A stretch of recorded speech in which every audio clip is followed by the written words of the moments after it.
Welcome to Discourses by Shri Brahmachaitanya Maharaj Gondavalekar. Today we'll explore the January 11th pravachan on the subtle nature of Nama.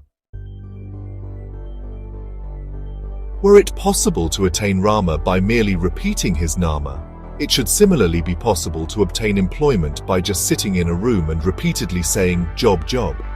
This is how a conscientious objector to repeating Nama as a spiritual exercise often argues. Such an argument, however, is defective in logic because the analogy is fallacious. The two things compared are basically dissimilar in their characteristics. Chanting Nama is a physical action aiming at forgetting the body as me feeling and merging into God. That is, going from the gross to the subtle. In the case of obtaining employment, on the other hand, we begin with an idea, which is an abstract thing, whereas the end product aimed at is gross, namely physical employment and emoluments. It involves various processes like applying to one or more employers, going through tests and interviews, receiving a letter of appointment, and then performing the actual duties assigned. This process is exactly the reverse compared to the chanting of Nama. As another instance, take the case of building a house. We begin with an idea, and the process involves the preparation of sketch plans, arriving at the final plan after considering comfort, convenience, economy, the availability of labor and materials, actually procuring them, and physical construction, finishing, furnishing, etc. All these involve the use of things, persons, and processes for turning an abstract idea into a concrete entity. In both these cases, we start with the thought and need a lot of paraphernalia and dependence on others. In contrast, it is not only easier but actually sure to attain merger with Rama by repeating Nama. Here we go from the gross to the fine, from the material to the subtle. Devoting the mind to Nama to the exclusion of material things and related thoughts is thus a much easier thing to do and achieve. So take to repeating Nama without raising hypothetical or imaginary doubts and queries. All the various ills that torment the human mind spring from the body am I concept. The only way to rid the mind of that concept is to repeat Nama with loving faith. This will purge the mind of all turpitude and purify it, provided we have the necessary ardor.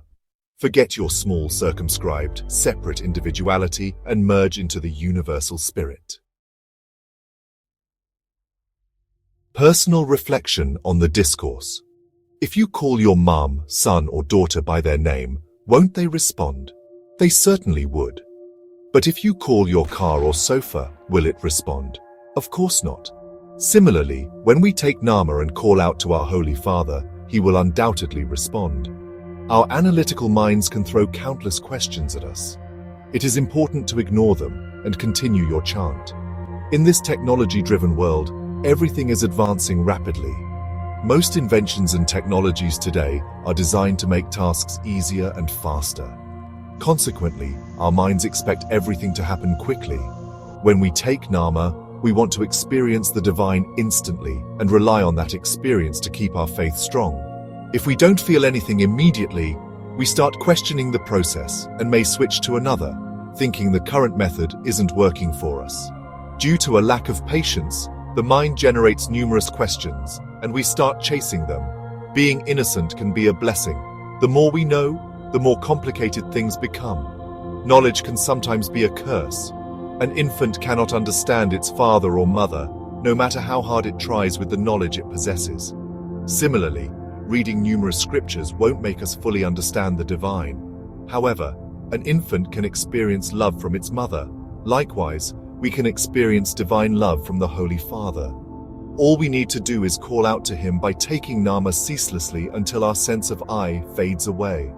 Just as a child experiences unconditional love from its mother, we too can experience the divine love from our Holy Father by persistently chanting Nama, setting aside doubts and distractions.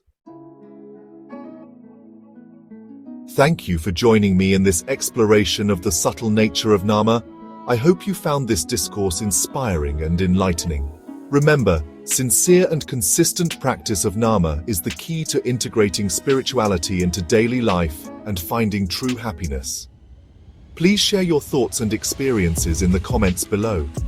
Don't forget to like, share, and subscribe for more spiritual insights. May Nama bring you peace and clarity in your journey.